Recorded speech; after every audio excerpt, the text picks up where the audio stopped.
जगह पर फुलेरे बनवा दिए। एक फुलेरे की जगह बहुत सारे फुलेरे आपने बनवाए। शिव कृपा, दया संपूर्ण माताओं को, बेटियों को, संपूर्ण नारियों को, संपूर्ण पुरुषों को, संपूर्ण बेटों को आज हरतालिका तीज की बहुत बहुत बधाई। संपूर्ण देशवासियों को बधाई। आप कोई भी तीज करते हो, चाहे छोटी तीज करो, चाहे बड़ी तीज करो, चाहे आप कोई भी व्रत करते हो तीज का, पर हरतालिका तीज के दिन जहाँ फुलेरा बंधा हो उस फुलेरे का दर्शन जरूर करो। ना जाने कितने दुखों को ये फुलेरा नष्ट कर देता है, ना जाने कितने दुखों को। पहले नहीं जानते थे आप लोग कि फुलेरे का मतलब क्या होता है, फुलेरे की मूलता क्या होती है।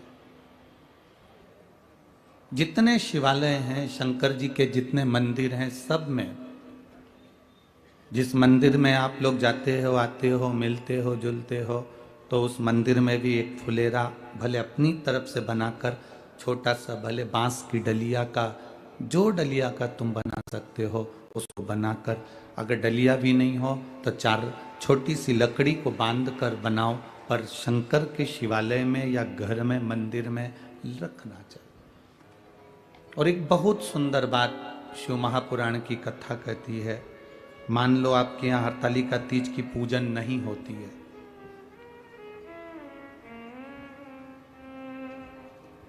आपके यहाँ हरतालिका तीज का पूजन नहीं होता मान लो, और आपके यहाँ शिवलिंग है, शंकर भगवान की शिवपिंडी है, शिवलिंग है, तो भी आप अपने मंदिर में भी छोटा सा फुलेरा शंकर जी को आज हरतालिका तीज के दिन रात्रि भर के लिए लगा देना चाहिए, लगाना चाहिए। फुलेरा नहीं लगा सकते तो आम के पत्ते की या कोई भी पत्ते की एक झूमर भगवान शंकर के ऊपर लगाना चाहिए, शिव तत्व की प्राप्ति के।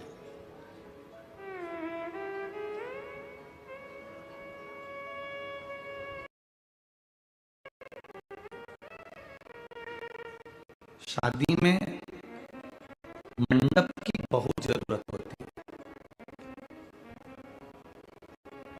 शादी में अगर मंडप है तो उस मंडप के नीचे दूल्हा दुल्हन बैठते हैं तो उसकी प्रधानता रहती है।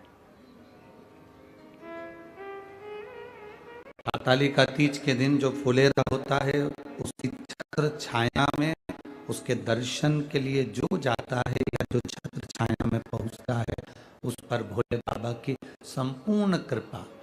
अच्छा, किसी ने प्रश्न किया था कि इस कथा का तो प्रश्न नहीं है, पर राजस्थान की एक कथा का प्रश्न है, अलवर की।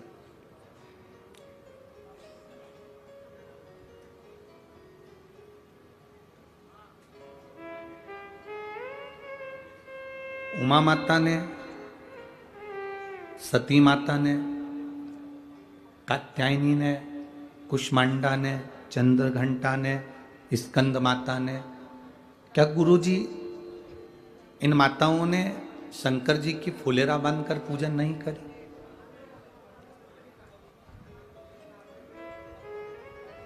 शिव जी ने पार्वती को ही फुलेरे का महत्व क्यों समझाया? एक कथा महाराष्ट्र में पहले करी थी, उसमें हमने हरतालिका तीज शिव महापुराण की कथा में वर्णन किया था सभी चीजों का। अब वापिस प्रसंग को तो नहीं ले रहे हैं, पर छोटा सा प्रसंग उस प्रश्न के उत्तर पर। शिवजी ने पार्वती को ही फुलेरे का महत्व क्यों समझाया?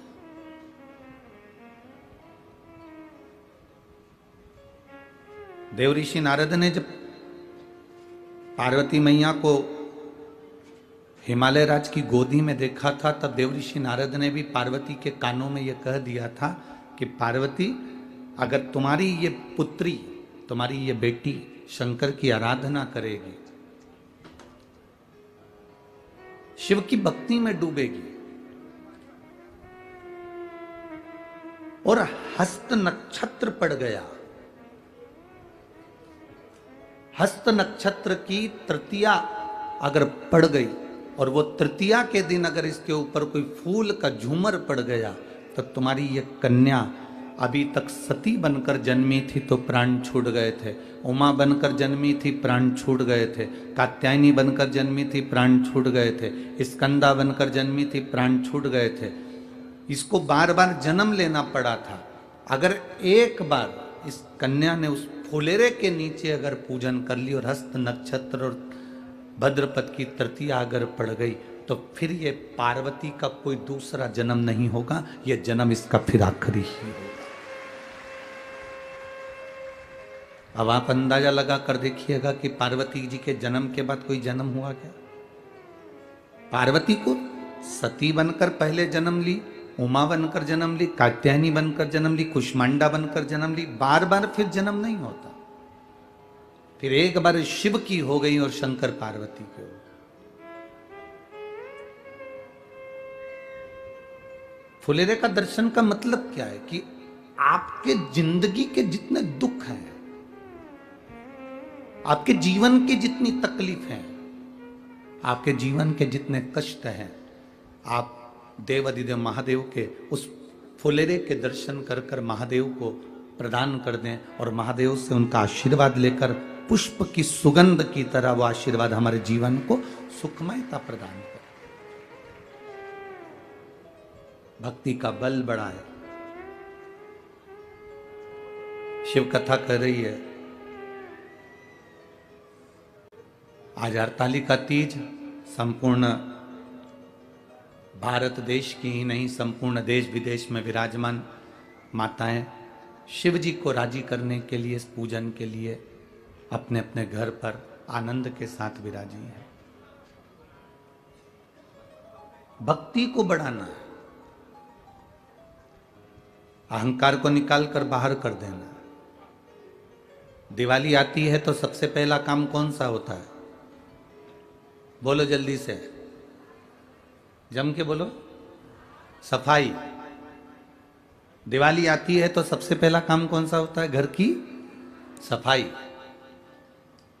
अब कोई पूछे कि घर की सफाई क्यों करी जाती है?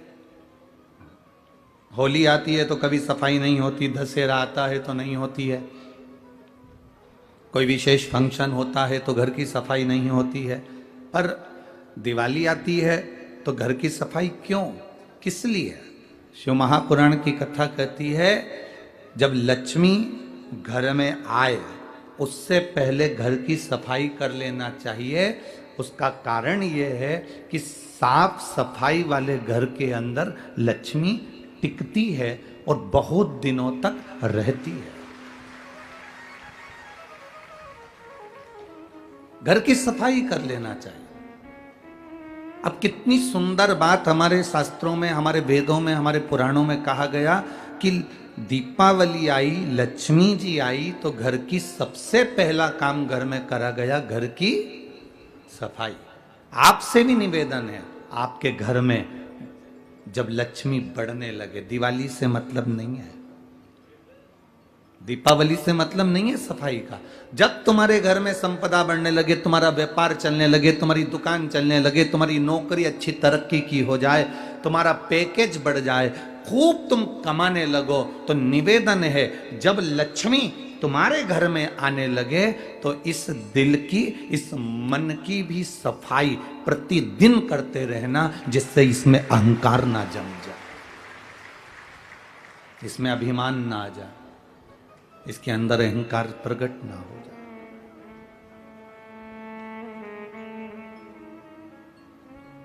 जब आप अपने दिल की सफाई कर कर रखोगे, अभिमत्ता में नहीं फूलोगे, अहंकार में नहीं फूलोगे, अहंकार में अधिक नहीं बढ़ पाओगे, तो ये निश्चित है तुम्हारे यहाँ लक्ष्मी टिकेगी। जिसका घर साफ हो जाता है, सफाई हो जाती है, उसके यहाँ लक्ष्मी थोड़ी टिकती है, रुकती है, रहती है।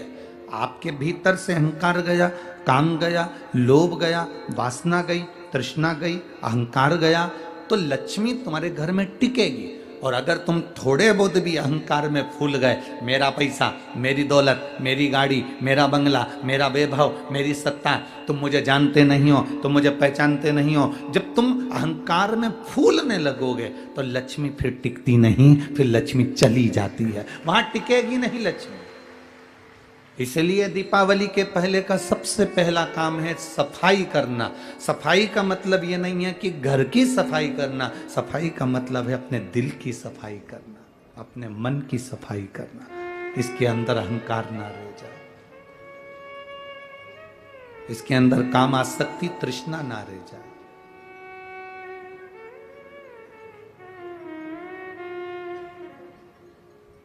अभिमत्ता से दूर हो जाओ।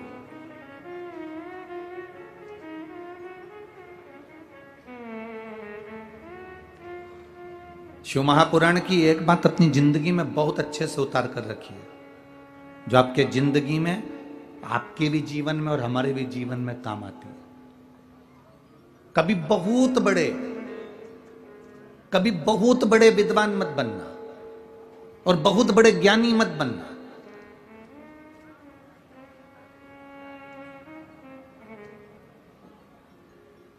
ज्यादा विद्वान बन जाते हैं, ज्यादा ज्ञानी बन जाते हैं तो वो भरा हुआ जो मटका है ना, वो झलकता है।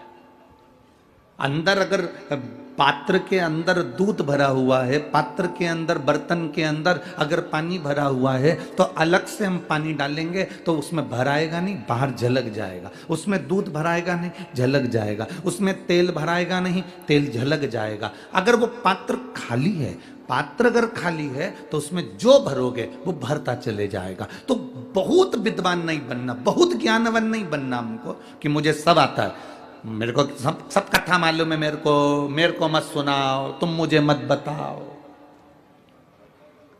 कई बच्चे कह देते हैं, कई बहुएं कह देती हैं अपनी सास से, मम्मी मुझे कुछ बताने की जरूरत नहीं है, मैं कोई तुम्हारे जैसी अनपढ़ नहीं हूं, बहुत पढ़ी लिखी हूं, मुझे बहुत ज्ञान है।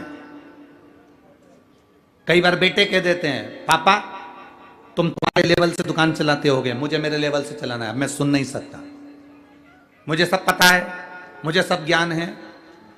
थोड़ा सा पढ़ लेने से, थोड़ा सा विद्या अध्ययन कर लेने से बहुत ज्ञानी मत बनना।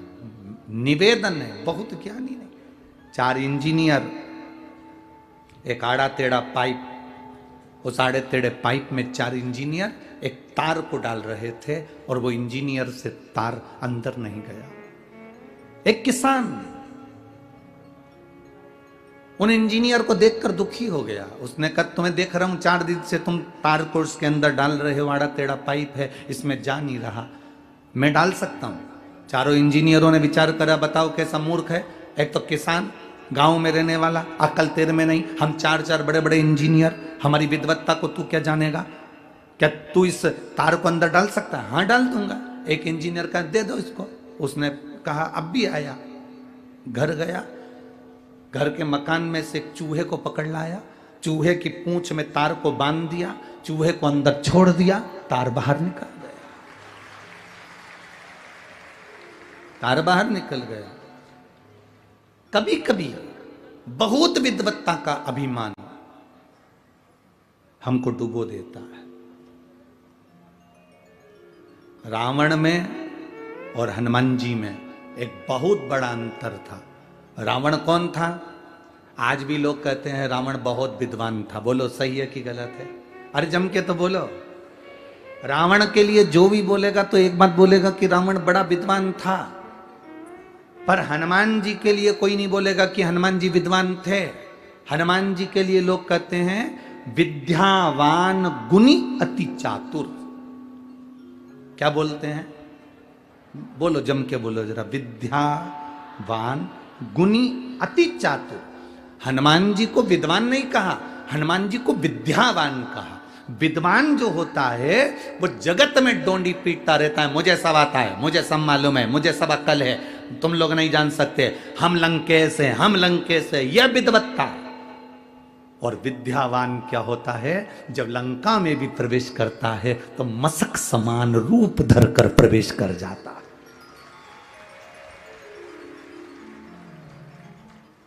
विद्वान में और विद्यावान में अंतर है।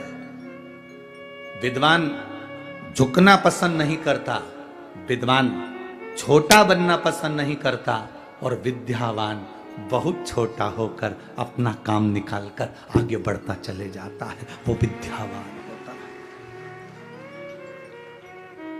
रावण को इतना ज्ञान होने के बाद भी रावण के नाम के आगे विद्यावान नहीं लिखा, उसके आगे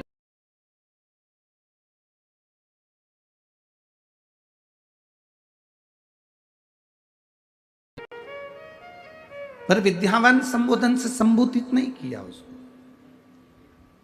शिव महापुराण की कथा कहती है बहुत ज्ञानी नहीं बनना हमको, बहुत विद्वान नहीं बनना हमको। आपको कितना आता है ये आप अपने अंदर रखिए, आप कितने चतुर हैं ये चतुरता आपके अंदर रखिए, आप कितने विद्वान हैं ये विद्वत्ता आपके अंदर रखिए। जब शंकर जी के मंदिर में एक लोटा जल चढ़ाने के लिए जाओ तब अपनी विद्वत्ता कभी मत दिखाना। कोई जल चढ़ा रहा है, आड़ा टेढ़ा चढ़ा रहा है, शंकर जी को जल चढ़ाते समय तुम्हें नहीं कहना है कि जल ऐसे चढ़ाओ। तुम जब वो जल चढ़ाकर मंदिर के बाहर चले जाए और आप भी मंदिर के बाहर हो जाओ तब कहो कि तुम गलत तरीके से जल चढ़ा रहे थे, जल चढ़ाने का तरीका ये है, बेलपत्री चढ़ाने का तरीका ये है। पर भोलेनाथ के सामने अपनी विद्वत्ता नहीं दिखाना, अपना विद्वान पद मत दिखाना, भगवान के सामने ये मत दिखाना कि मुझे बहुत कुछ आता है और इसको कुछ नहीं आता। भगवान के सामने तुम ये कभी मत दिखाना कि मुझे सब कुछ आता है, इसको कुछ नहीं आता। जितने छोटे बन जाओगे मेरे भोले बाबा के आगे, जितने नरम बन जाओगे मेरे शंकर जी के सामने, जितने छोटे बन जाओगे उतनी झोली भरकर अपने घर पर लेकर जाओगे। जितने छोटे बन सकते हो उतने बन जाओ, जितने नम्र बन सकते हो उतने बन जाओ।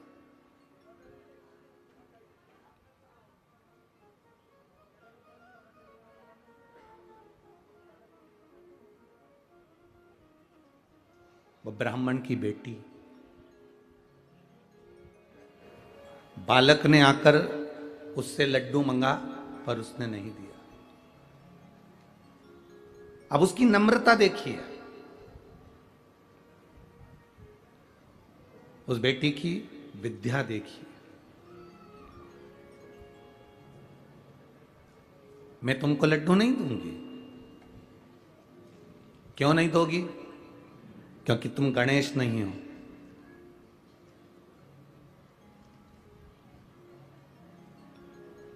अगर तुम गणेश होते तो तुम्हारी सूंड होती, अगर तुम गणेश होते तो तुम्हारे बड़े बड़े कान होते, अगर तुम गणेश होते तो तुम्हारी तोंद निकली हुई होती, अगर तुम गणेश होते तो तुम्हारा गज का मुख होता, पर तुम्हारा तो मनुष्य का मुख है। तुम तो मानव का मुख लेकर बैठे हो, तुम गणेश नहीं। गणेश जी ने कहा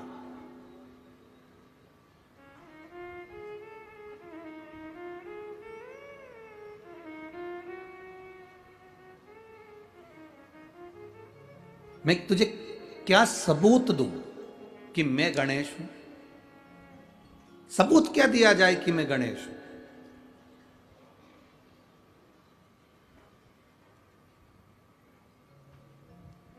यह अनभिज्ञता है हमारी। एक छोटा सा लड़का पापा की शादी की एल्बम देख रहा था। किसकी शादी की? जम के बोलो जरा। पापा की शादी की एल्बम देख रहा है, और पापा की शादी की एल्बम देखते देखते देखते देखते एल्बम जब वो देखना प्रारंभ करा, देखता गया देखता गया देखता गया, पर वो एल्बम को देखते देखते देखते देखते आखिरी में खूब जोर जोर से रोने लगा। तो मम्मी ने पूछा क्यों रो रहा है? इसमें मेरा फोटो नहीं है।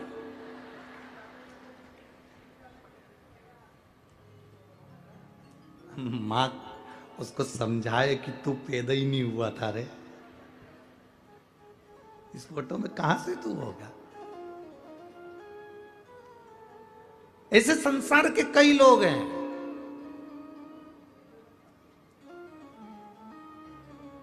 जो रामायण पढ़ते हैं पर रामायण पर विश्वास नहीं करते, महाभारत पढ़ते हैं पर महाभारत पर विश्वास नहीं करते, शिव पुराण सुनते हैं पर शिव पुराण पर विश्वास नहीं करते। जो शंकर पर, राम पर, कृष्ण पर, हमारे वेदों पर, हमारी पुराणों पर, हमारी शास्त्रों पर जो विश्वास नहीं करता, समझ लेना कि वो पापा की एल्बम देखकर जिद कर रहा है कि मैं कहां हूं इसमें। उसको ये नहीं मालूम कि क्या शास्त्र, क्या वेद, क्या पुराण।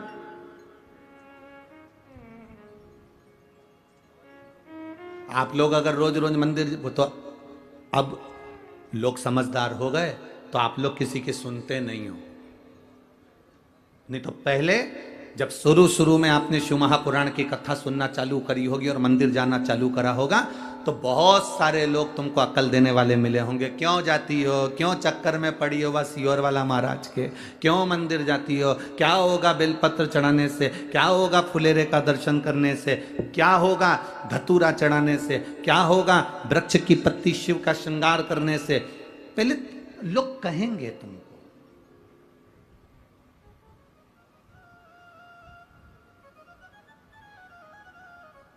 पर मेरा बेटियों से, बेटों से, मेरा माताओं से, मेरा पुरुषों से सबसे निवेदन है, आज हरतालिका तीज है, आप 5 फुलेरे का दर्शन करने जाना और 5 फुलेरे का दर्शन कर कर एक डायरी पर लिखकर रखना कि आज 18 सितंबर को मैंने फुलेरे का दर्शन करा था और 5 फुलेरे का दर्शन करते हुए मैंने बाबा से ये मांगा था, अगले साल वो फुलेरा बंधने से पहले तेरी मनोकामना पूर्ण होती कि नहीं होती, तू अंदाजा लगा कर दे। लिख के जरूर रखना कि सियोर वाला महाराज कहीं झूठ तो नहीं बोल दिया।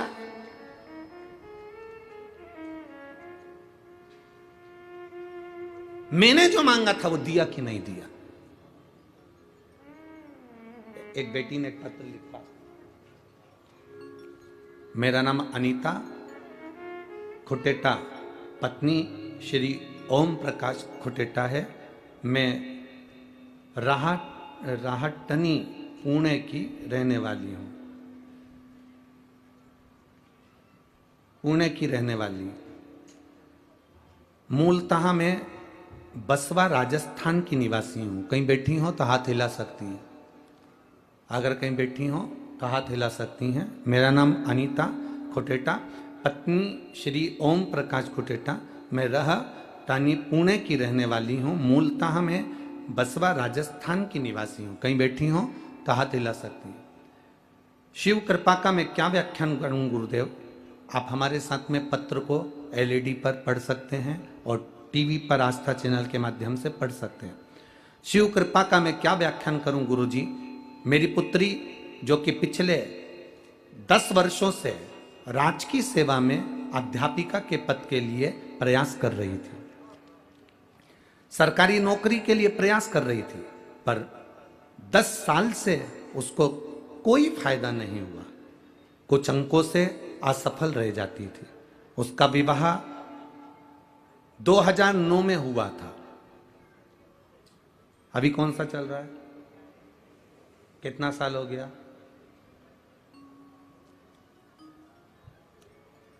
अब 2009 में उसका विवाह हुआ था।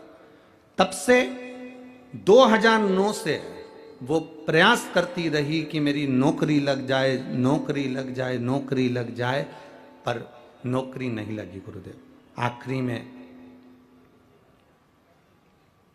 पिछले वर्ष फुलेरे का मतलब आपने बताया था। अब इस पत्र को देखिए, फुलेरे का मतलब आपने बताया था। उस फुलेरे का दर्शन मैंने अपनी बेटी से कहा कि वो कर, और बाबा की कृपा का मैं क्या वर्णन करूं। राजस्थान सरकार में इसने बहुत पहले एक एग्जाम दिया था शिक्षक पद के लिए, जिसकी नियुक्ति बाबा ने बस फुलेरे का दर्शन कराकर इसको उस सरकारी शिक्षिका के पद पर नियुक्ति प्रदान की। यह शिव तत्व है, इसको घड़ी कहते हैं, इसको शंभू कहते हैं। और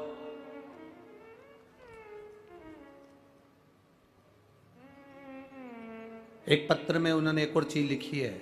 इसी वर्ष बाबा की कृपा से 2023 में मेरे बाबा ने कृपा करी और पिछले वर्ष फुलेरे का दर्शन कर कर बाबा ने जो सुनी है, मेरी पुत्री ने पशुपति व्रत भी करा, बाबा का गुणगान भी करा, और पुत्री को 35 वर्ष की आयु में सरकारी अध्यापक सफलता प्राप्त हुई है। ये बाबा की कृपा से प्राप्त हुई। शिव तत्व किसको कहते हैं? शंकर का गुणगान किसको कहते हैं? शंकर का गुणगान किसको कहा? आप क्या मांग रहे हैं शिव जी से, आप क्या कह रहे हैं शंकर भगवान से, ये आपके ऊपर निर्भर करता है। भोला सब दुख काटो, सब दुख काटो, शिव शंकर जपो तेरी माला, भोले बाबा जपो तेरी माला, भोला सब दुख काटो, ओ भोला सब दुख काटो।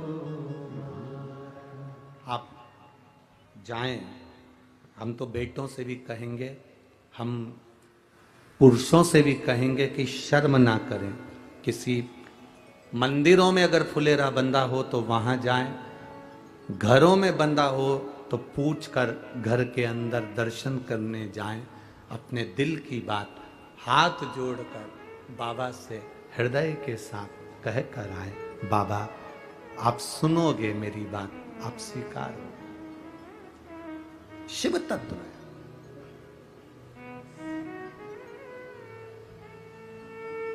शिव तत्व की प्राप्ति।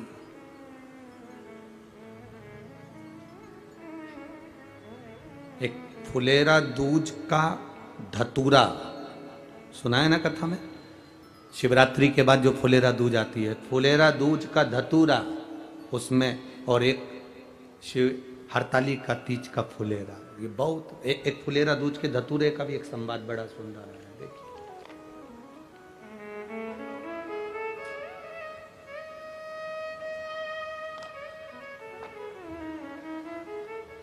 पत्र बहुत बड़ा है।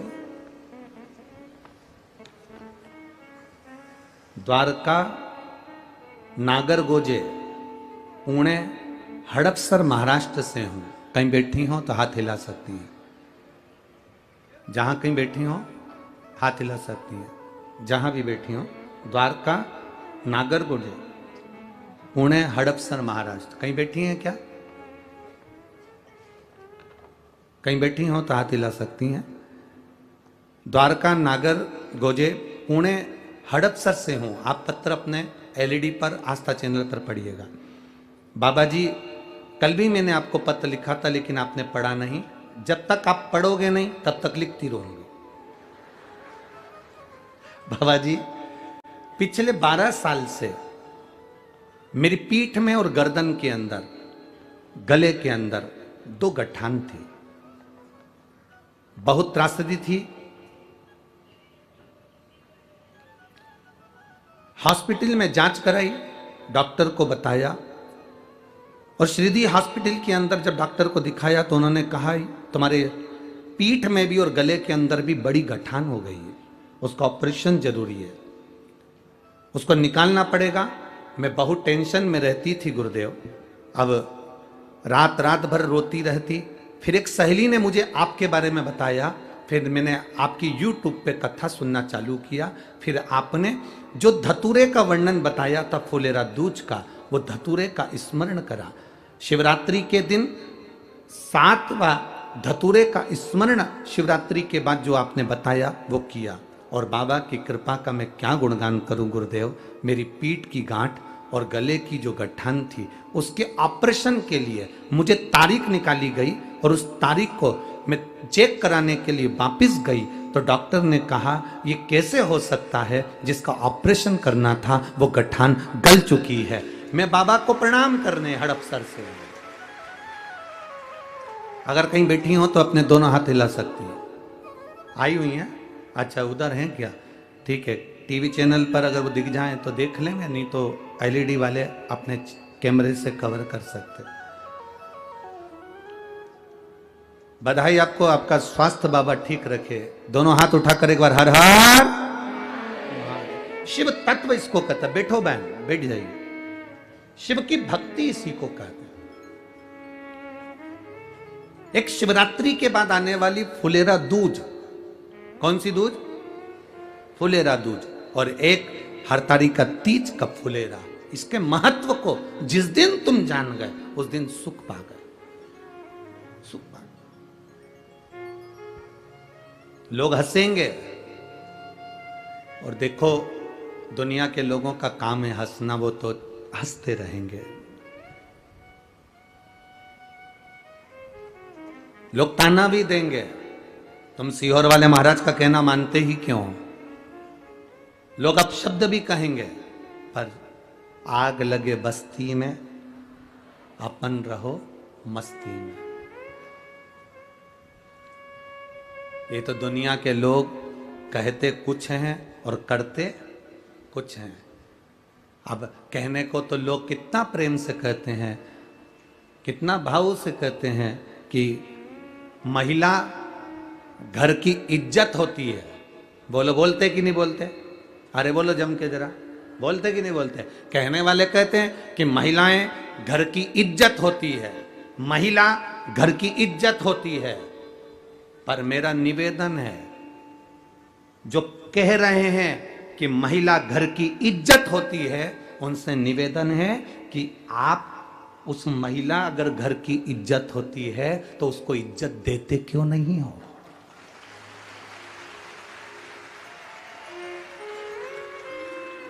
कहने में और करने में अंतर है।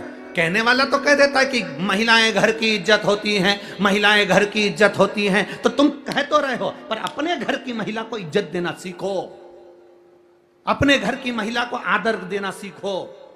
केवल कहने से नहीं होगा कि महिला घर की इज्जत होती है। महिला को जिस दिन तुम इज्जत देना चालू कर दोगे उस दिन घर की इज्जत महिला होती है, तब मान्य होगा।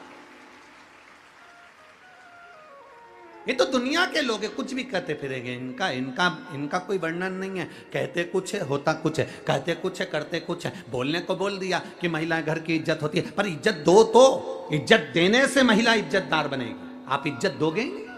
आप शब्द कहते हो, जब देखो जब 3 शब्द ऐसे बोल जाते हो, 2 मिनट के लिए घर आते हो, आड़े टेढ़े शब्द बोलकर चले जाते हो, ताने देकर चले जाते हो, आप शब्द कहकर चले जाते हो, उसको पांव की ठोकर के बराबर मानते हो, उसको धूल के बराबर मानते हो, और वो एक तरफ कहते हो कि महिला घर की इज्जत होती है। उसको इज्जत देना चालू करो,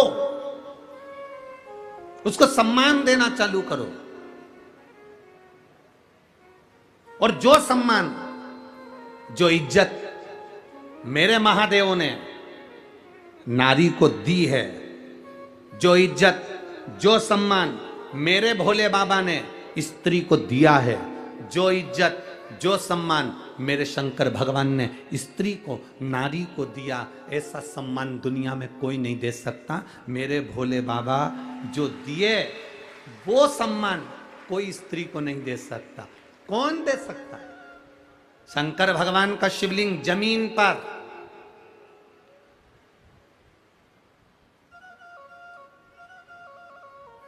शंकर भगवान का शिवलिंग जमीन पर, पार्वती जी जमीन पर हैं क्या? जम के बोलो जरा। नहीं, पार्वती जी को थोड़े ऊंचे स्थान पर शंकर जी ने विराजमान करा। 12 ज्योतिर्लिंग का दर्शन करने जाना, शिव मंदिर में दर्शन करने जाना, शंकर भगवान बिल्कुल जमीन पर शिवलिंग रखा हुआ है और पार्वती जी थोड़े ऊंचे स्थान पर बैठी हुई हैं, थोड़े ऊंचे स्थान पर बैठी।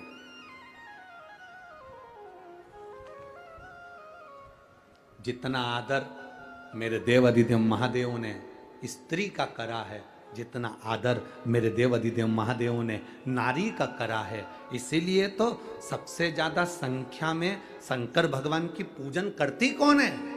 नारियां करती। कारण क्या है? क्योंकि उन्हें आदर दिया है, उन्हें सम्मान दिया है। जो अपनी नारी का सम्मान करते हैं, जो स्त्री का सम्मान करते हैं, जो आदर करते हैं नारी का, जो नारी के लिए शब्द श्रेष्ठ बोलते हैं, नारी उसका आदर करती है, और जो नारी को अपशब्द कहते हैं फिर नारी भी उसका आदर करना बंद कर देती है।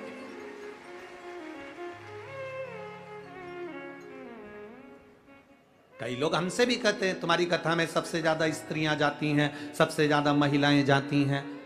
गुरुजी तुम्हारी कथा में सबसे ज्यादा स्त्रियां पहुंचती हैं। हम उनसे क्या कहें, क्योंकि शंकर भगवान की कथा है और देवादिदेव महादेव ने पार्वती जी को ऊंचे स्थान पर बिठाया। ब्रह्मा जी ने ब्रह्मा जी ने अपनी पत्नी को बराबरी में बिठाया। भगवान नारायण ने लक्ष्मी जी को बराबरी में बिठाया, चरणों में बिठाया। इंद्र ने अपनी पत्नी को बराबरी में बिठाया। पर केवल 33 कोटि देवी देवता में एक देवादिदेव महादेव ऐसे हैं जिन्होंने पार्वती को ऊंचा बिठाया और खुद नीचे आकर बैठ गए।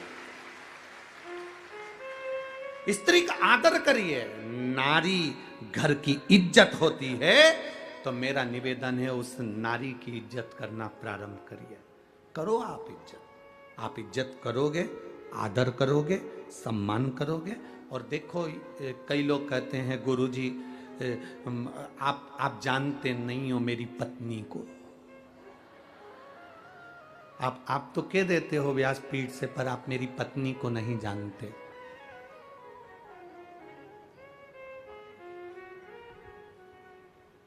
आप मेरी पत्नी से अभी मिले नहीं हो एक बार गुरुजी, और आप कहते हो कि नारी का सम्मान करो, आदर करो, अभी आप मेरी पत्नी से मिले नहीं हो। हम उनसे कहते हैं भाई हम आपकी पत्नी से मिलना भी नहीं चाहते और हमें मिलना भी नहीं है। हम तो इतना कहना चाहते हैं, तुम्हारी पत्नी मॉल में जाती है कपड़ा खरीदने के लिए, पूरी दुकान फैला कर आ जाती है। तुम्हारी पत्नी जेवर खरीदने जाती है, पूरी जेवर की दुकान फैला कर आ जाती है। ये नहीं ये नहीं ये। सब्जी लेने जाती है तो सब्जी वाले को हिला कर आ जाती है। किराना लेने जाती है तो किराने वाले के यहाँ हिला कर आ जाती है। बड़ी मुश्किल से उसको कपड़ा पसंद आता है। जरा सोच, इतने लड़कों में तुझे पसंद करा, तू कितना कीमत वाला होगा।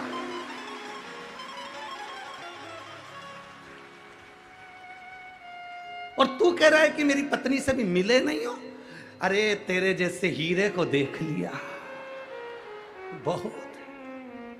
जो कपड़ा खरीदने जाए, एक मोबाइल का कवर लेने जाए तो चेंज करती रहे, मेरे को नहीं पसंद है, मेरे को पसंद नहीं, मेरे को नहीं चाहिए, मेरे को पसंद नहीं। और शादी के मामले में तेरे को पसंद करा तो तू कितना किस्मत वाला है। डायमंड है तू, डायमंड हीरा है तू। और कह रहा है कि तुम मेरी पत्नी से मिले नहीं हो।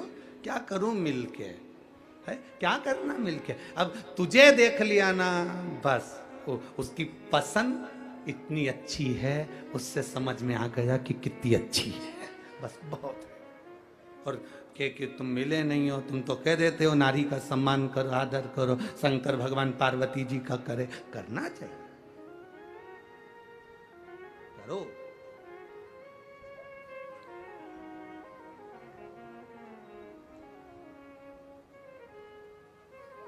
जितना आदर दोगे उतना आदर वो भी तुम्हें देगी।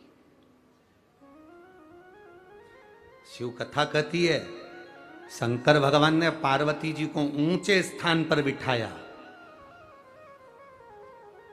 अब शिव जी ने तो पार्वती जी को केवल ऊंचे स्थान पर बिठाया, पर पार्वती जी ने शंकर को अपने दिल के सबसे ऊंचे स्थान पर बिठाया कि मेरे शिव है, ये मेरे औघड़ी है, मेरे शंभु, मेरे त्रिकालदर्शी, मेरे कैलाशी।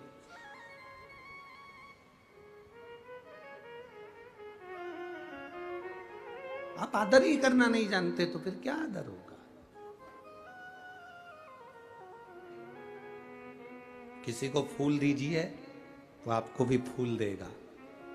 यहां पर लोग माला लेकर आते हैं तो उन्हीं की माला हम उनको ही दे देते हैं। बोलो सही है कि गलत है। कोई अगर सामान लाया है तो उसका उसको समर्पित है, ले जाओ।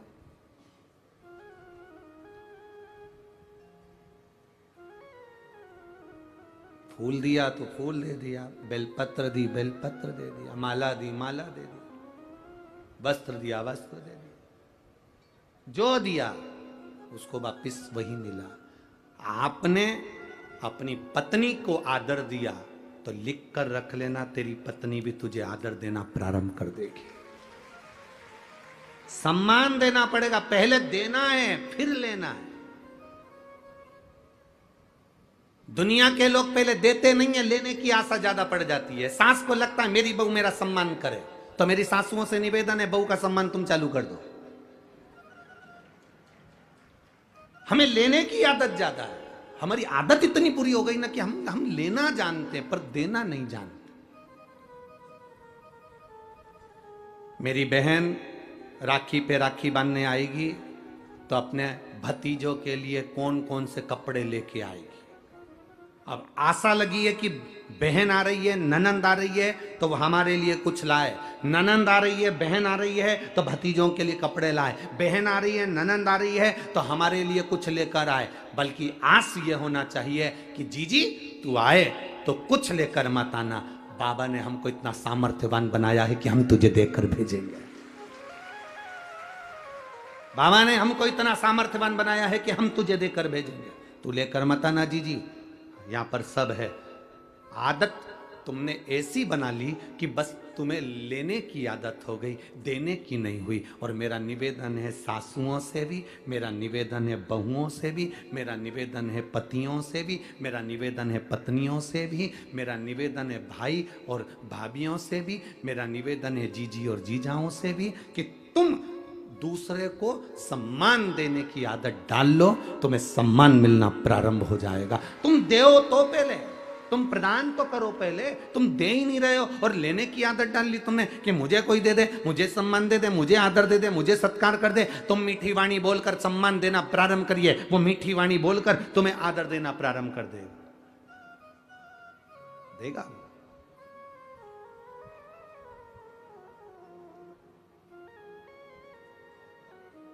हमारे यहाँ महाराष्ट्र में लिखा रहता है जगह जगह पर अतिथि देवो, बोलो बोलो जम के जरा बोलो, अतिथि देवो भव।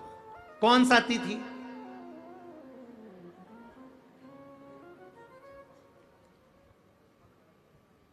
नहीं यहाँ लिखा था, हम तो देखो इतना तो हमको याद माद रहता नहीं है। वो तो यहाँ गाड़ी में से आते हैं तो वो हमारा वो पायलट है ना गाड़ी वाला, वो धीरे आराम से चलाते चलाते ले आता है बढ़िया प्रेम से। और कहीं कहीं पढ़ने में अगर आ जाता है तो हम उससे पूछते भी रहते हैं, हम उससे बात भी करते रहते हैं, ऐसा नहीं कि नहीं करते।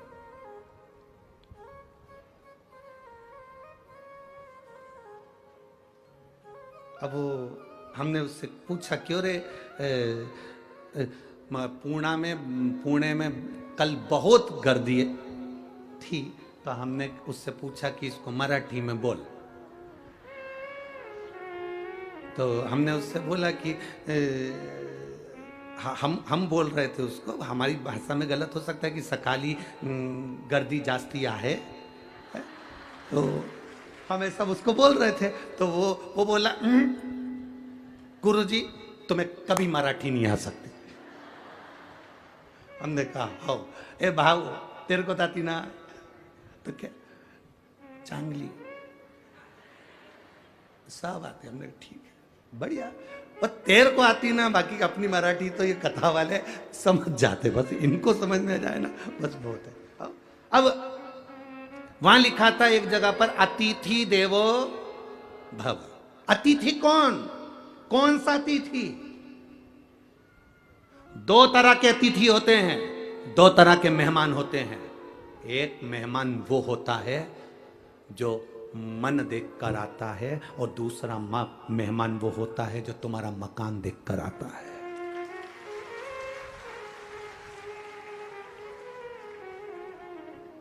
अब लिखा है अतिथि देवो भव। कौन से अतिथि के लिए लिखा? जिसने तुम्हारा घर नहीं देखा, जिसने तुम्हारा मकान नहीं देखा, जिसने तुम्हारे घर में पूरन पोली नहीं देखी, जिसने तुम्हारे घर में कुछ नहीं देखा, केवल देखा तो मेरी मौसी का मन बहुत अच्छा है, मेरा भाऊ बहुत अच्छा है, मेरे मामा बहुत अच्छे हैं, मेरी भाभी बहुत अच्छी है, मेरे काका बहुत अच्छे हैं। जो मन देखकर तुम्हारे घर में मेहमान आता है, वो मेहमान के लिए लिखा होता है अतिथि देवो भव। और तुम्हारी सत्तावड़ी तुम्हारा वैभव बढ़ा, तुम्हारा बंगला बढ़ा, तुम्हारी कोठी बढ़ी, तुम्हारे फ्लैट बढ़े, तुम्हारी गाड़ी बढ़ी और तुम्हारा मकान बढ़ा। आज तक तुम्हारी याद नहीं आई थी, पर जैसे जैसे तुम्हारा नाम बढ़ा वैसे वैसे मेहमान को तुम्हारी याद आ जाए। तो ये अतिथि देवो भव नहीं है, इसको अतिथि देवो भव नहीं कहेंगे, इसको धन देव भव कहेंगे। कि ये केवल पैसा देखकर, या इसको कहेंगे दिखावा देव भव, बस केवल धन देखकर, गाड़ी बंगला देखकर रिश्तेदारी बन गई, बहुत लोग आने लगे, बहुत संबंध होने लगे। अब पैसा बढ़ा, नाम बढ़ी, शोहरत बढ़ी, तो लोग बढ़ गए। उनको पहचानते हो, वो तो हमारे काका की लड़की, हड़पसर वाले को जानते हो, वो हमारे चाचा जी की लड़की। जब धन बढ़ गया, वैभव बढ़ गया, सत्ता बढ़ गई, पैसा बढ़ गया, तो बहुत सारे मेहमान आना चालू हो गए, बहुत सारों से पहचान हो गई। पर जब कुछ भी नहीं था, केवल ये मन था, तब कोई आता था तो समझ लेना कि वो सही अतिथि था, जो तुम्हारे दिल से आता था, दिल के लिए आता था। धन से उसको कोई प्रीति ही नहीं थी। आज के जमाने में मेहमान आए तो उसके लिए अलग से कमरा देना पड़ता है। पहले जो मेहमान मन के लिए आता था, नीचे जमीन पर गद्दे डल जाते थे, गादी डल जाती थी, लाइन से सब सो जाओ, भोजन बन जाता था। पहले मेहमान आते थे, रसोई घर में खड़े रहकर साथ में भोजन बनवाते थे। आज के मेहमान तो टेबल पे, भाभी ले आओ, क्या बनाया है, इडली सांभर, भाभी बहुत अच्छा बनाया। तो मन ऐसा होता है, इतनी चरी, एक बार आके काम तो करी, कितनी खाई, थोड़ा सा तो काम कर, बहुत अच्छा बना। ये जो मेहमान हैं, जो केवल टेबल पर बैठकर, सामने बैठकर खाकर चले जाते हैं, रसोई घर में झांक कर भी नहीं आते कि एक बहू काम कर रही है, एक सास काम कर रही है, एक बुजुर्ग काम कर रहा है, चलो मैं आई हूं, मेहमान बनकर आई हूं। मेहमान का मतलब क्या होता है, जो मन में निवास करे, और मन में निवास करने वाला तो रसोई घर में आकर, ला बेटा मैं काम कर देती हूँ, सब्जी में काट देती हूँ, तू दूसरा काम कर ले, ला आटा में सन देती हूँ, तू दूसरा काम कर ले। ये पहले के मेहमान होते थे, जो आते थे तो सीधे काम में लग जाते थे। आज के मेहमान तो इतनी डेंटिंग पेंटिंग करके आते, राम, इतनी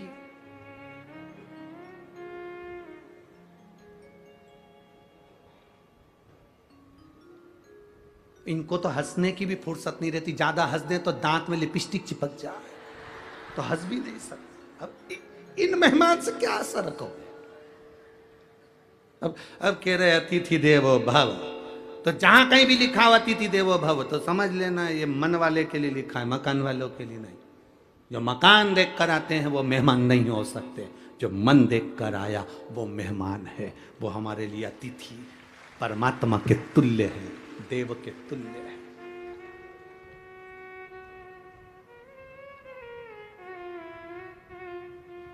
आज कल की बात है, आज की बात है, शंकर भाऊ के भैया आए थे, विजय भाऊ, तो उनके साथ में कुछ लोग आए थे, तो वो बाहर बैठकर बात कर रहे थे कि कथा में इतने अच्छे लोग आए हुए हैं, इतने सात्विक लोग आए हुए हैं कि कथा भी सुनते हैं, भजन भी करते हैं, रात भर इनके कीर्तन भजन ढोलक पेटी पर चलते रहते हैं और लोग नाचते आनंद करते रहते हैं। ये अतिथि हैं जो मन से आए, ये मकान देखकर नहीं, ये देखकर नहीं आए कि आप आमदार हो, ये देखकर नहीं आए कि आप प्रदेश के अध्यक्ष हो या देश के अध्यक्ष हो या आपके शहर के अध्यक्ष हो, ये देखकर आए हैं कि आप शंकर जी की कथा करा रहे हो तो आप शंकर के तुल्य हो, इसलिए शिव महापुराण की कथा में पहुंचे।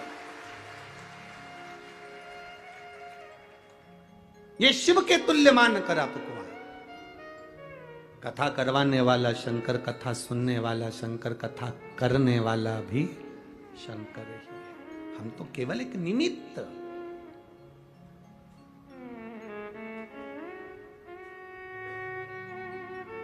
और शंकर भाऊ जगताप जी, अश्विनी ताई को और विजय भाऊ जगताप जी को मैं धन्यवाद दूंगा कि पानी भी खूब आया, रोज कथा के समय जलवृष्टि भी होती है, रोज व्यवस्थाएं भी डामाडोल, क्योंकि पानी आता है तो थोड़ा सा तकलीफें तो होती है। पर अश्विनी ताई को भी धन्यवाद दूंगा, विजय भाऊ को भी दूंगा और शंकर भाऊ जगताप जी को भी धन्यवाद दूंगा कि आपकी जो मित्र मंडली है और आपके जो कार्यकर्ता हैं, इन कार्यकर्ताओं को कथा अगर पूरी हो जाए तो एक बार इनकी पीठ जरूर थपथपाना कि इनके बल पर यह कार्य सफल है। और मैं धन्यवाद दूंगा यहाँ के कलेक्टर महोदय, SP, SDM, DSP, TI, commissioner, police प्रशासन को, और यहाँ के कलेक्टर, एसपी, डीएसपी आदि का जो पदाधिकारी गण हैं उनको, और जितने कांस्टेबल यहाँ लगे हुए हैं और जितने पुलिस कर्मी यहाँ लगे हैं और डॉक्टर कर्मी यहाँ लगे हैं, उनको साधुवाद दूंगा जो पानी को पानी नहीं देख रहे और रोडों पर खड़े होकर ट्रैफिक व्यवस्था और सारी व्यवस्था में लगे। धन्यवाद। क्योंकि ये कथा साधारण नहीं, पुणे नगर की, कल हम अखबार में देख रहे थे, पुणे नगर के इतिहास की पहली कथा है जिसमें इतने लाखों भक्त एक साथ बैठकर कथा को श्रवण कर रहे हैं। रोड भरी पड़ी हुई है, यह पुणे नगर की पहली कथा। एक भक्ति का, विश्वास का बल आपके भीतर हो, आए आपके भरोसे, अतिथि देवो भव हो जाए। महाराज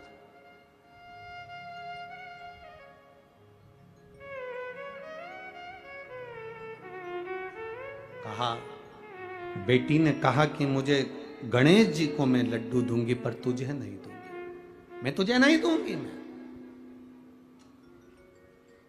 पहचान क्या तेरी? बड़े कान नहीं है, गजमुख नहीं है, सूंड नहीं है, तोंद नहीं है, तो पहचान क्या तेरी?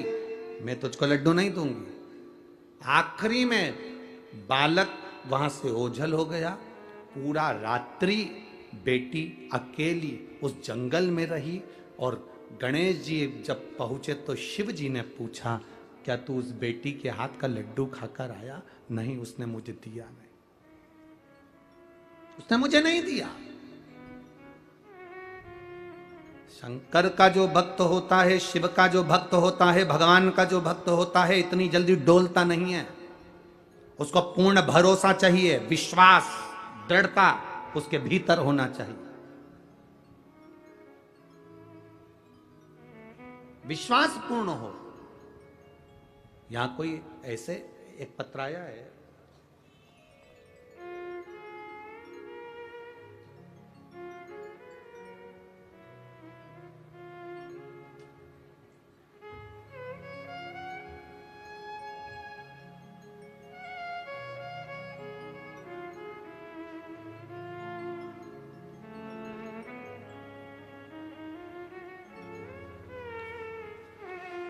मेरा नाम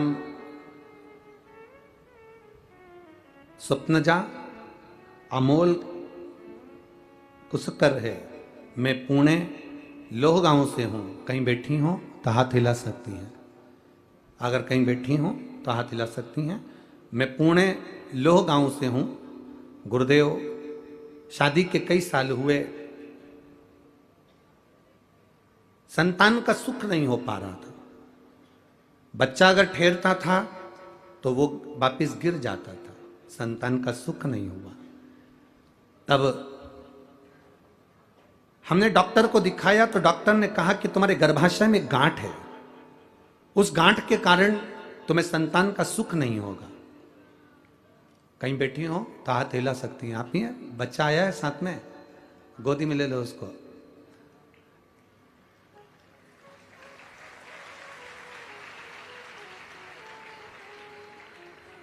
डॉक्टर ने कहा तुम्हारे शरीर में गांठ है, गर्भाशय में बच्चे का जन्म नहीं होगा और संतान का सुख कभी नहीं होगा।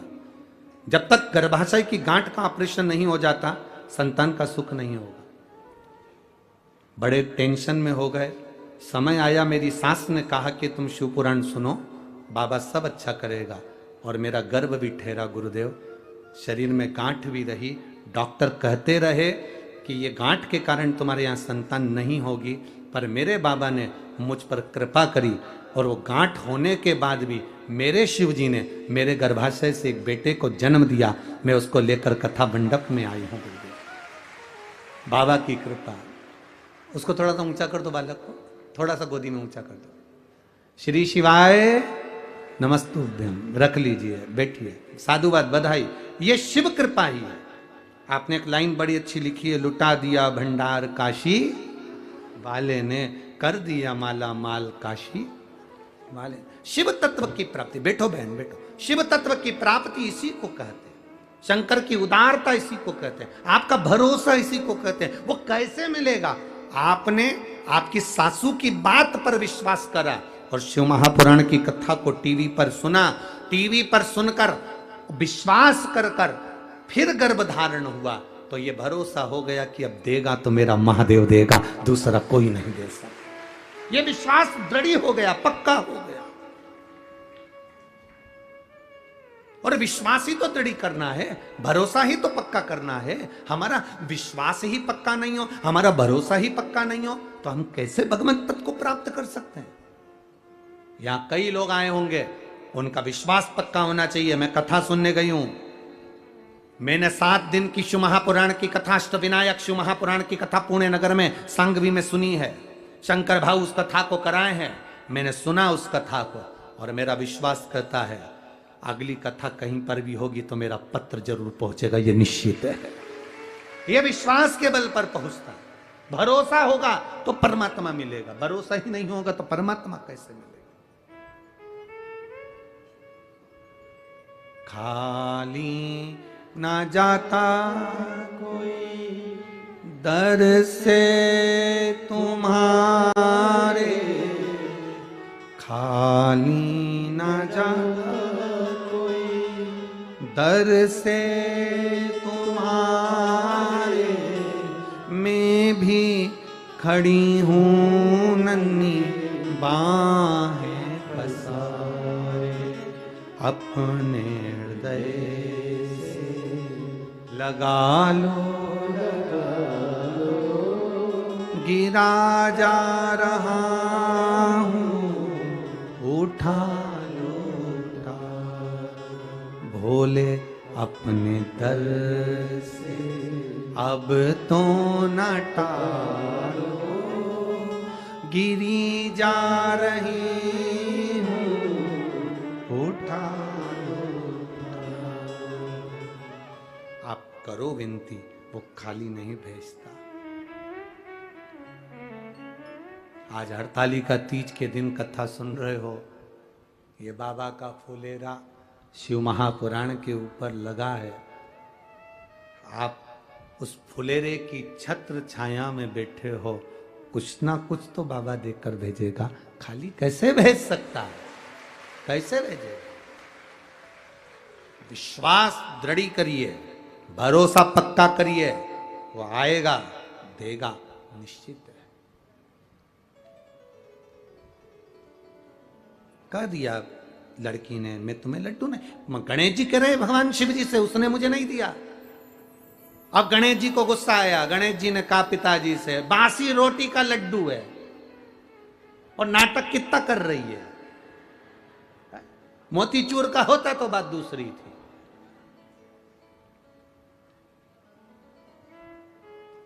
शंकर भगवान ने पार्वती जी को इशारा कर दिया, आज इसको एक भी लड्डू मत देना।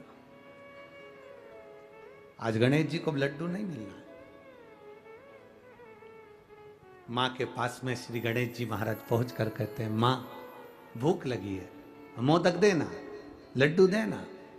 मां कहती आज तो बना ही नहीं है। षडानंद कार्तिकेय जी के पास गए गणेश जी, भैया भूख लगी है। गणेश कार्तिकेय जी बोले, तेरी तो भूख बारी न्यारी है, तेरी भूख कम होती है, 1-2 लड्डू से तेरा काम चलता है? नहीं है मेरे पास में। अशोक सुंदरी के पास पहुंच गए, जीजी लड्डू, जीजी के है ही नहीं, रखे थे तो ऊंदरा खा गया, चूहा, लड्डू ही नहीं बचे। ओ अब शंकर जी की लीला बड़ी अपरंपार है। शिव जी ने बड़ी भारी कृपा करी, गणेश जी को भूख लगी, और जब भूख लगती है तो चाहे सास हो, चाहे बहू हो, चाहे तुम रोज पिज्जा खाओ, चाहे बर्गर खाओ, चाहे चाउमीन खाओ, जब भूख लगती है तो बासी रोटी भी निपटा जाते हो। भूख लगने पर है, भूख लगी तो बासी रोटी। अब गणेश जी को याद आया, रात्रि का समय, मध्य रात्रि हो रही है, लड़की बेटी गणेश को पुकार रही है, मेरा गणेश आएगा, 2 लड्डू उसका, आधा पानी उसका, आधा लड्डू मेरा और आधा पानी मेरा। बस गणेश जी को याद आ गया, इतनी रात्रि को मंदिर भी बंद पड़े, कौन भोग लगाएगा, क्या करूं। एक ही बेटी है जो आधी रात को भी मुझे बुला रही है, आधी रात को।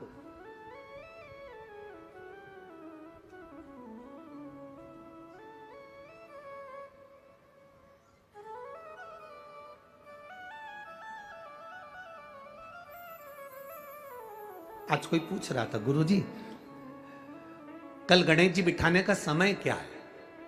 19 तारीख को गणेश जी बैठेंगे तो उनके बिठाने का समय क्या है? हमसे पूछ रहे थे। अब हम तो शंकर जी के भगत, शिव जी की उपासना, अब हम क्या समय बताएं? तो हमने उनसे कह दिया जब गणेश जी फ्री हों।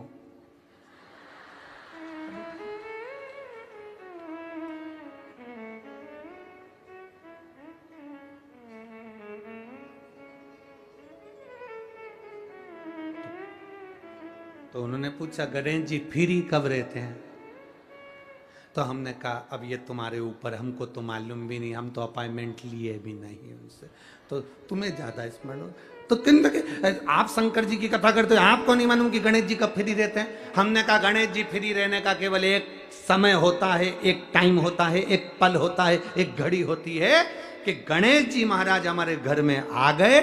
गणेश जी की सबसे पहली जो आरती हो, उस आरती के समय पर अगर धूप बत्ती जलाई जाए या गोबरी को जलाकर उसमें गूगल छोड़ी जाए और गूगल छोड़ने के बाद गणेश जी का नाम ध्रुम वर्ण कह दिया जाए तो गणेश जी को तुम्हारे घर की पूजा स्वीकार करना पड़ती है। बस वो समय हम जानते, हम तो बस उतना जानते हैं कि शिव महापुराण में लिखा और मुद्गल पुराण में लिखा, गणेश पुराण में लिखा, गणेश जी का एक नाम होता है ध्रुम वर्ण। क्या नाम है? ध्रुम वर्ण गणेश जी का एक नाम होता है। जब हम धूप जलाकर और धूप लगाने के बाद में गणेश जी की सबसे पहली आरती करने के पहले अगर हम सबसे पहली आरती गणेश जी की कर रहे हो, अपने घर में स्थापना कर रहे हो, बिठा रहे हो, और तुम चाहते हो कि गणेश जी मेरे घर में आके मेरी पूजा को स्वीकार करें और जो मांगू मेरा गणेश मुझे दे 10 दिन के अंदर, तो पहला नाम लेकर पुकार लेना ध्रुम वर्ण विनायक, बैठो, बस काम हो गया। वो फ्री होकर आता है, वो बैठता है अलमस्तता में बैठता।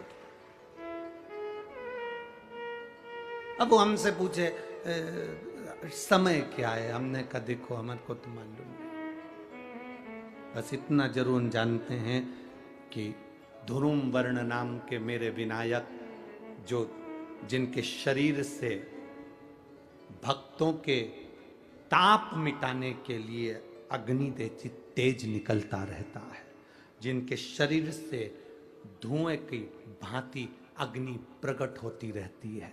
अग्नि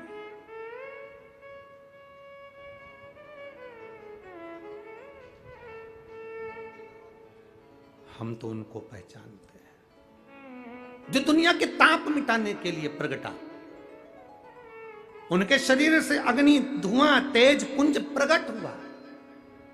वो ध्रुम वर्ण विनायक साधारण, उसका केवल नाम उच्चारण कर कर भी अगर विराजित किया जाए, वो आया स्वीकार करेगा। 10 आप अभी तक बिठा लेते थे सिद्धि विनायक आओ, मयूरेश्वर आओ, भगवान को बल्लेश्वर पधारो, आपने बुलाया, आया, वो बैठा, वो ऐसा नहीं कि नहीं बैठा, पर हमें समय का भान नहीं हो पाया। हम किस समय पर भगवान को रिझाएं? परमात्मा को रिझाने का कोई समय होता है? भगवान को तो जब तुम्हारी मर्जी पड़ जाए, जब तुम्हारा दिल कर जाए, तब मेरे भगवान को रिझाने का प्रयास करो, वो तुम्हारे करीब में आकर बैठ जाएगा। जब तुम्हारा मन पड़े, जब तुम्हारी मर्जी पड़े।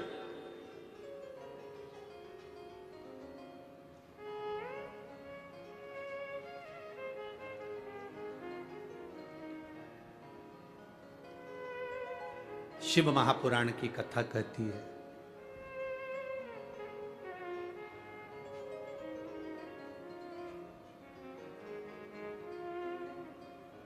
शिव तत्व कह रहा है। एक बार ब्रह्मा जी ने भगवान विष्णु से पूछ लिया था। ब्रह्मा जी ने भगवान नारायण से पूछा, भगवान विष्णु से पूछा कि इस ब्रह्मांड में जितना आदर किसी का नहीं होता उतना आदर महादेव का होता है। और महादेव तो स्वयं मौन रहकर रहते हैं, समाधि में तप साधना में डूबे रहते हैं, इसके बाद भी लोग उनका इतना आदर क्यों करते, इतना सम्मान क्यों करते?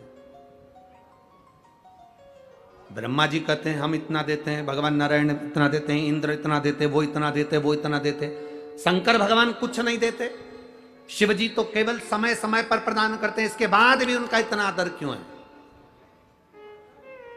जो शंकर जी की शिव पुराण कहती है वही हम आपसे भी कहना चाहेंगे, और वही इस पूरे देश राष्ट्र के हर एक नेता से कहना चाहेंगे। फ्री में अनाज दो मत दो, फ्री में कपड़ा दो मत दो, फ्री में आप सामान दो मत दो, पर राष्ट्र में दो चीजें फ्री होना चाहिए जो मेरे महादेव ने दी है। एक दवाई, दूसरी पढ़ाई, ये फ्री होना चाहिए।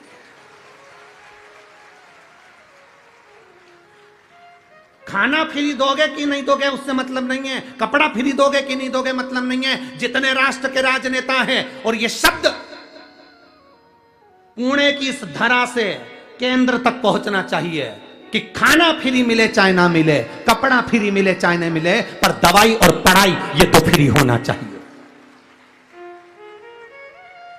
कई लोग तड़प तड़प कर मर जाते हैं और उनको अच्छा हॉस्पिटल और उनको अच्छी दवा नहीं मिल पाती है।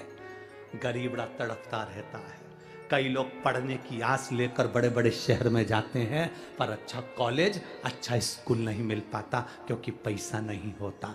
तो राष्ट्र के राजनेताओं को चाहिए अन्न दो चाहे मत दो, तुम कपड़ा दो चाहे मत दो फ्री में, पर दो चीजें फ्री दीजिए। एक दवाई फ्री दीजिए और एक पढ़ाई फ्री दीजिए, जो मेरे शंकर जी ने सबको दी है। शिव जी ने दो चीजें फ्री दी। एक गणेश जी से कहा तो बुद्धि दे, फ्री, और एक शंकर भगवान ने औषधि दी, इसलिए इसको महामृत्युंजय कहते हैं, वो फ्री दी है। निशुल्क होना चाहिए दवाई और पढ़ाई। मेरा निवेदन है इस क्लिप को काटकर पुणे की धरा से केंद्र की धरा तक जाना चाहिए, जिससे दवाई और पढ़ाई फ्री हो सके। गरीब से गरीब आदमी के लिए, छोटे से छोटे आदमी के लिए दवाई भी फ्री और पढ़ाई भी फ्री। लोग तड़पते रहते हैं। पैसे वाला व्यक्ति इलाज करवा लेता है, ठीक हो जाता है, गरीब बड़ा प्राण त्याग देता है। पैसे वाले व्यक्ति के बच्चे अच्छे कॉलेज में पहुंच जाते हैं, गरीब बड़े के लिए कॉलेज नहीं मिल पाता, स्कूल नहीं मिल पाता, पैसा नहीं है। उसको बहुत पढ़ना है, बहुत अच्छा लड़का है, बहुत अच्छी बेटी है, बहुत अच्छे नंबर ला सकती है, पर कोई एजुकेशन को आगे बढ़ाने वाला नहीं मिल रहा। शंकर जी जैसी बुद्धि रखना। शिव जी ने मोदक रोक दिया, पार्वती को इशारा करा मत दे खाने को, इसको लड्डू मत देना। गणेश जी को याद आया जाना है, पहुंच गए। आज सूंड रखकर भी गए हैं और पूरा स्वरूप रखकर गए, और मेरे गणेश जी महाराज सिद्धि विनायक बनकर लड़की के सामने पहुंचे। सिद्धि विनायक। सिद्धि विनायक का मतलब क्या होता है? उस असली मतलब को समझना हमें। सिद्धि विनायक का मतलब क्या है? सिद्धि विनायक क्या होता है? केवल नाम से सिद्धि विनायक हो गए, या उनके पास में सिद्धि थी, बुद्धि थी, रिद्धि थी, ये सब सिद्धि विनायक के लक्षण है? या गणेश जी के हाथ में लड्डू रखा तो सिद्धि विनायक है, कमल पुष्प पकड़े हैं तो सिद्धि विनायक है, मस्तक पर मुकुट रखा है तो सिद्धि विनायक है, या मुंबई में बैठे तो सिद्धि विनायक है, या पुणे की धरा पर बैठे तो सिद्धि विनायक है, आगरा में बैठे तो सिद्धि विनायक है? वो सिद्धि विनायक का मतलब नहीं। सिद्धि विनायक का मतलब क्या होता है, उस मतलब को समझिए। लड़की के सामने भगवान गणेश जी पहुंच गए। पहुंचने के बाद उससे लड्डू मांगा, लड़की ने 2 लड्डू दे दिए। आज मेरा गणेश आया है, ले लड्डू खा। गणेश जी ने कहा 2 लड्डू में काम नहीं चलेगा, 4 देना पड़ेगा, 4 देना पड़ेगा। लड़की ने कहा नहीं, मेरी माँ ने कहा था 2 गणेश को देना, 2 तू खाना, आधा पानी तू पीना, आधा पानी मैं पीऊंगा। गणेश जी तुरंत उसको बातों में घुमाने लगे और घुमाने लगे तो 2 लड्डू गणेश जी को मिल तो गए, पर 2 लड़की बड़ी चतुर थी, उसने नहीं दिए, नहीं दिए, रखे अपने पास। अब गणेश जी महाराज ने उसके जो 2 लड्डू खाए, उस लड्डू से गणेश जी ने जब आधा पानी पिया, ऐसा पेट भरा गया। गणेश जी ने उसी समय उस लड़की से कहा, तू मांग, तुझे क्या चाहिए, तू मांग ले, तुझे क्या चाहिए। लड़की विचार कर रही है, घर मांगू, वर मांगू, पैसा मांगू, गाड़ी मांगू, बंगला मांगू, दौलत मांगू, कि गणेश जी को ही मांग लूं। लड़की विचार कर रही है। विचार करते करते करते करते ब्रह्म मुहूर्त हो गया, सुबह हो गई। गणेश जी ने उस लड़की से कहा, तू मांगेगी नहीं? तो गणेश जी ने जब कहा तू मांगेगी नहीं, तो लड़की कहती है मैं विचार तो करूं ना, पहले मांगूंगी क्या, पहले विचार तो करूं। इतनी देर में गणेश जी ने कह दिया, तू मेरे सामने बैठकर विचार कर रही है, जो तूने विचार करा, जो जो तेरे मन में आया, सब तुझे प्रदान किया, सब। इसको कहते हैं सिद्धि विनायक। सिद्धि विनायक का मतलब क्या होता है? सिद्धि विनायक मंदिर की सीढ़ी पर जब चढ़ो, अंदर प्रवेश करो, फालतू की बात बंद हो जाना चाहिए। तुम्हें गणेश जी के सामने, सिद्धि विनायक के सामने जाकर ये भी नहीं कहना कि साहब मेरा ये काम कर दो। सिद्धि विनायक के सामने जाकर ये नहीं कहना कि मेरा ये काम कर दो। सिद्धि विनायक की सीढ़ी पर चढ़ो, अंदर मंदिर में प्रवेश करो। तुम जो सोचते जाओगे, बस सोचते सोचते तुमने 2 लड्डू बाबा को समर्पित कर दिए, विनायक को, समझ लो तुम्हारा काम जो मांगा वो मिल गया। 2 लड्डू में पूर्ति है सिद्धि। बहुत होड़ लगती है साहब, बहुत होड़ लगती है। आज गणेश जी के मंदिर में 1.25 कुंटल लड्डू का भोग लगेगा। कितने कुंटल? जम के बोलो जरा। 1.25 कुंटल मोदक का भोग। आज गणेश जी के मंदिर में 1.25 कुंटल लड्डू का भोग। माइक पे चिल्लाया जाता है, 1.25 कुंटल लड्डू का भोग लगेगा। गणेश जी को भोग लगेगा 1.25 कुंटल लड्डू का। वहाँ से जितने लोग निकल रहे हैं, गरीब बड़े के बच्चे भी निकल रहे हैं। वो गरीब के बच्चे सोच कर बैठे हैं, रात को 9 बजे बटेंगे, उसके मुंह में राल आ रही है, वो तैयारी कर कर बैठा है। गणेश जी कह रहे हैं तुमने बोलकर उसको तड़फन दे दी और बाद में मुझे भोग लगाओ, तो ये लड्डू मैं स्वीकार कैसे करूं, इसको पाऊं कैसे मैं? 1.25 कुंटल लड्डू का भोग लगाना है, तुम्हें चिल्लाकर बोलने की जरूरत नहीं है। 1.25 कुंटल लड्डू का भोग लगाना है, तुम्हें बोलने की जरूरत नहीं। तुम आओ, 1.25 कुंटल लड्डू का भोग लगाओ और बांटो सबको, मना नहीं। पर चिल्ला चिल्ला के सुबह से कान भर दिया, सुबह से चिल्ला रहे हैं, आज 1.25 कुंटल खिचड़ी का भोग लगेगा, आज 1.25 कुंटल लड्डू का भोग लगेगा, आज भगवान को भोग लगेगा, आज भगवान को भोग लगेगा। जितने लोग जा रहे हैं सब गरीबड़ा अमीरड़ा, अमीर को कोई फर्क नहीं, पर गरीबड़ा मध्यम वर्गीय व्यक्ति को, उसके घर के बच्चों को लगता है शाम को जल्दी से आरती हो जाएगी ना, मेरे को लड्डू मिलेंगे, मेरे को लड्डू मिलेंगे, मेरे को लड्डू मिलेंगे। घर में जो माँ होती है ना, दिवाली पर गुजिया पपड़िया बनाती है, मठरी बनाती है, चकली बनाती है, अनरसे बनाती है। घर की माँ जब बनाती है तो छोटे छोटे बच्चे होते हैं ना, वो कहते हैं माँ दे देना। माँ कहती है नहीं, अभी दिवाली की पूजन होगी तब दूंगी, अभी नहीं, अभी पूजन हो जाएगी तब दूंगी। माँ देना, अभी पूजन हो जाएगी तब दूंगी। घर का बच्चा बिलखता रहता है, रोता है, तब माँ 2 गुजिये मठरी थोड़ा अलग रख देती है और उसमें से निकाल कर अपने बच्चे को दे देती है। माँ सोचती है पूजन होती रहेगी पर बच्चा भूखा है, ले ले। मेरे गणेश जी के सामने चिल्ला चिल्ला करके 1.25 कुंटल लड्डू का भोग लगेगा, 1.25 कुंटल खिचड़ी का भोग लगेगा, 1.25 कुंटल ये लगेगा, 1.25 कुंटल वो लगेगा। बच्चों का हृदय मेरा गणेश किसी को देख नहीं सकता बिलखता हुआ, क्योंकि वो बुद्धि का देवता है। वो ऐसा लड्डू, वो कहता है दिल से दो मुझे, दिखावे से मत दो मुझे दिखावे से नहीं। यहां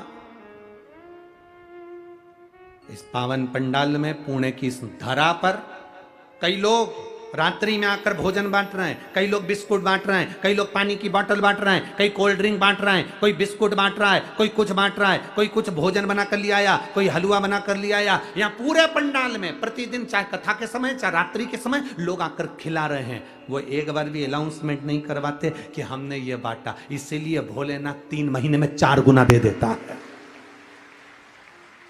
वो देकर जाते हैं, 4 गुना मेरा भोलेनाथ दे देता है। 10 रुपए की पानी की बोतल अगर पिलाई है तो लिख कर रखना कि 10 रुपए का तुमको 3 महीने के अंदर चौगुना कर दिया कि नहीं दिया। लिखना जरूर और सीओर में पत्र भेजना जरूर, क्योंकि हम तो इन पत्रों से जान जाते हैं कि पत्र में है क्या। उससे पहचान हो जाती है कि तुमने क्या लिखा है, क्या देता है वो तुम्हें बाद में मालूम पड़ेगा। कथा तो हो जाएगी। आज कथा का तीसरा दिन, चौथा दिन है आज कथा का। चौथा दिन हो जाएगा, कल 5वां, 6वां और 7वां। 3 दिन बाद हम भी चले जाएंगे, दूसरी जगह कथा प्रारंभ हो जाएगी। तो ये सब चलता रहता, पर उसने दिया क्या तुमको ये तुम्हें मालूम पड़े। गणेश जी ने कहा ला 2 लड्डू। 2 लड्डू लेकर गणेश जी ने पाया और इतने में गणेश जी ने कह दिया मांग ले। वो सोचती रही मैं क्या मांगू। गणेश जी कहते हैं तूने जो जो सोचा सब तेरा, सब तेरा, जो तूने मांगा है सब तेरा। लड़की चतुर थी, उसने कहा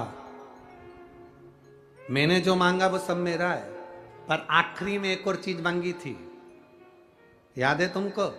गणेश जी बोले मालूम है मेरे को। क्या? तुम्हें।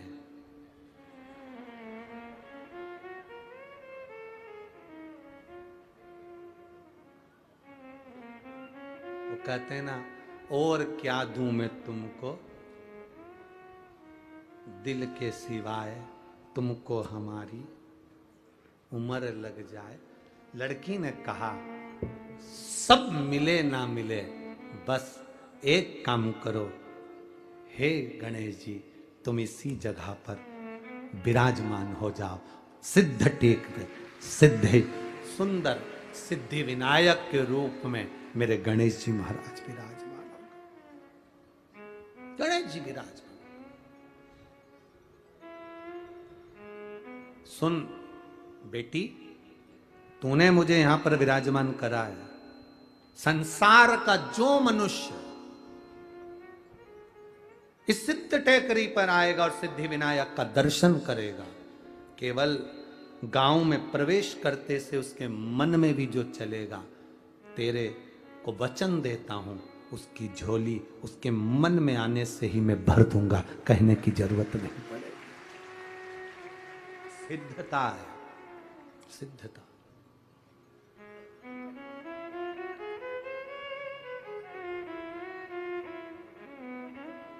और रिद्धि सिद्धि के दाता गजानन तुम्हें सबसे पहले हमारा नमस्कार है। सबसे पहला नमस्कार। हम लोग नाम लेते हैं ना, जम के बोलते हैं सिद्धि विनायक भगवान की। हम घर में कोई काम होता है तो कहते सिद्धि विनायक को बुलाओ, हमारे घर में कोई कार्य है तो सिद्धि विनायक को बुलाओ, पत्रिका जाए तो सिद्धि विनायक को। सिद्धि विनायक का मतलब तत्व। पहली ये पत्रिका का नियम कहां से आया कि शादी में गणेश जी को पहली पत्रिका? सबसे पहली पत्रिका किसको दी जाती है? बोलो गणेश। ये नियम कहां से, कहां से नियम आ गया है कि पहली पत्रिका श्री गणेश जी महाराज को दी जाए? कोई तुमसे पूछे कि ये नियम कहां से आया,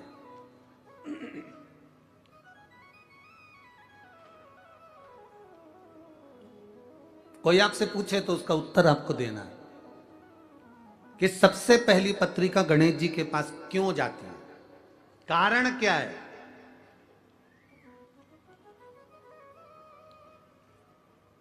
पत्रिका गणेश जी को ही क्यों दी जाती है सबसे पहले? उनको बुलाने के लिए। अरे बोलो तो जम के। गणेश जी को पत्रिका गणेश जी को बुलाने के लिए दी जाती है क्या? अरे बोलो बोलो जरा, बोलो रे पूणा वाले, तुम तो एकदम चुप हो गए रे। एकदम चुप हो जाते हो ना तो हमको टेंशन बढ़ जाता है। राम काय के लिए बुलाई? पत्रिका दी गणेश जी को तो गणेश जी को बुलाने के लिए दी क्या? नहीं, गणेश जी की पत्रिका कभी भी गणेश जी को बुलाने के लिए नहीं दी जाती। पहली पत्रिका जो गणेश जी को दी जाती है, अष्टविनायक मुद्गल पुराण, श्री गणेश पुराण कह रही है, शिव पुराण कह रही है, स्कंद पुराण कहती है। जरा ध्यान से पढ़िएगा, सुनिएगा। पुराण के अंतर्गत वर्णन आता है, एक बार ब्रह्मा जी ने भगवान विष्णु से निवेदन किया, नारायण मन है, ब्रह्मलोक में यज्ञ नहीं हो सकता, वैकुंठ लोक में यज्ञ नहीं हो सकता, जन कल्याण के लिए देव, पितर, गंधर्व, किन्नर, असुर सबके उद्धार के लिए, संसार के मनुष्य, जीव, जलचर, थलचर, वायुचर सबके उद्धार के लिए एक यज्ञ पृथ्वी पर किया जाए।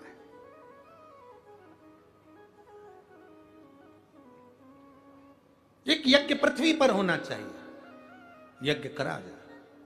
ब्रह्मा जी ने भगवान नारायण से कहा, नारायण ने इंद्र से कहा, इंद्र से कहा, इंद्र ने सब दूर सूचना कर दी कि जाओ देवादिदेव महादेव से प्रार्थना करो कि मृत्यु लोक में एक यज्ञ होना है, और वो यज्ञ ब्रह्मलोक में नहीं हो सकता, वो यज्ञ वैकुंठ लोक में नहीं हो सकता, वो इंद्र लोक में नहीं होगा, वो पताल में नहीं होगा, तलातल रसातल कहीं नहीं, केवल मृत्यु लोक में वो यज्ञ होगा। और उस यज्ञ में नाग, असुर, गंधर्व, देव, पितर, ऐसा कोई नहीं रुकना चाहिए। जलचर, थलचर, वायुचर, जीव, चराचर सब उस यज्ञ में आए, वो यज्ञ करा जाए। करो तैयारी यज्ञ की।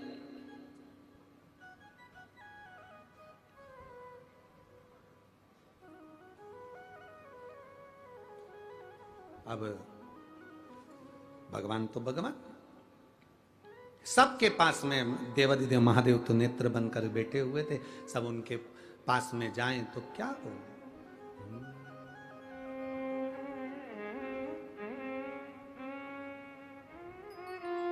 क्या हो?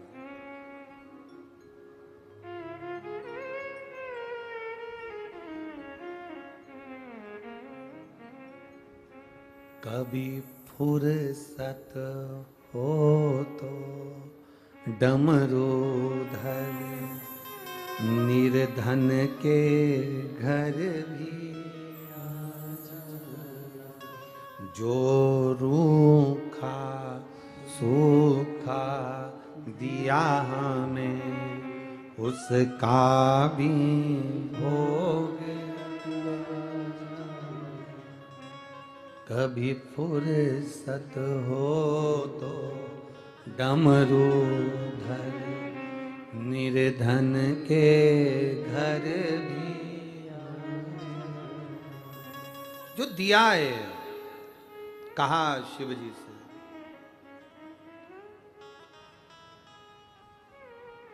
प्रार्थना कर, यज्ञ होना है। शंकर भगवान नेत्र बंद कर बैठे थे और देवताओं ने पुकारा शिव जी को, हरि ओम में ओम समाया है, मेरा भोला नगर में आया है।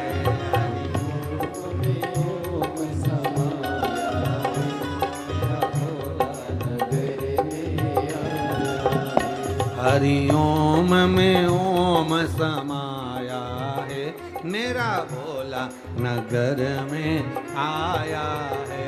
हरि ओम में ओम समाया है, मेरा भोला नगर में आया है। मेरा भोला नगर में आया है, मेरा भोला नगर में आया है, मेरा भोला नगर में आया है, मेरा भोला नगर में आया है। हरि ओम में ओम समाया है, मेरा भोला नगर में आया है। हरि ओम में ओम समाया है, मेरा भोला नगर में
डमरू में ओम समाया है, मेरा भोला नगर में आया है। डमरू में ओम समाया है, मेरा भोला नगर में आया है। मेरा भोला नगर में आया है, मेरा भोला नगर में आया है। ओ मेरा भोला नगर में आया है, मेरा भोला नगर में आया है। में ओम समाया है, मेरा भोला नगर में आया है। हरि ओम में ओम समाया है, मेरा भोला नगर में आया है।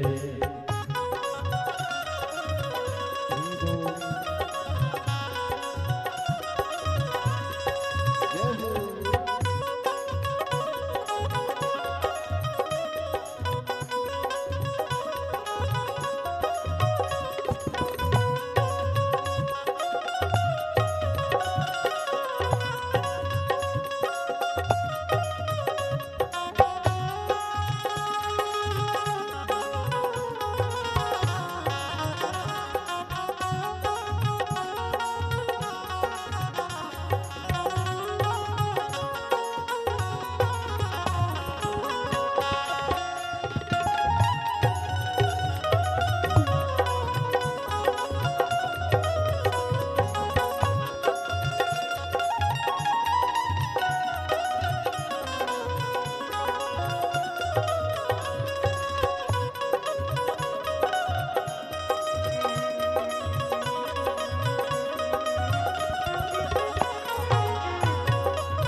मेरे भोले के हाथों में त्रिशूल है, मेरे भोले के हाथों में त्रिशूल है। मेरे भोले के हाथों में त्रिशूल है, मेरे भोले के हाथों में त्रिशूल है। त्रिशूल में ओम समाया है, त्रिशूल में ओम समाया है, मेरा भोला नगर में आया है। त्रिशूल में ओम समाया है, मेरा भोला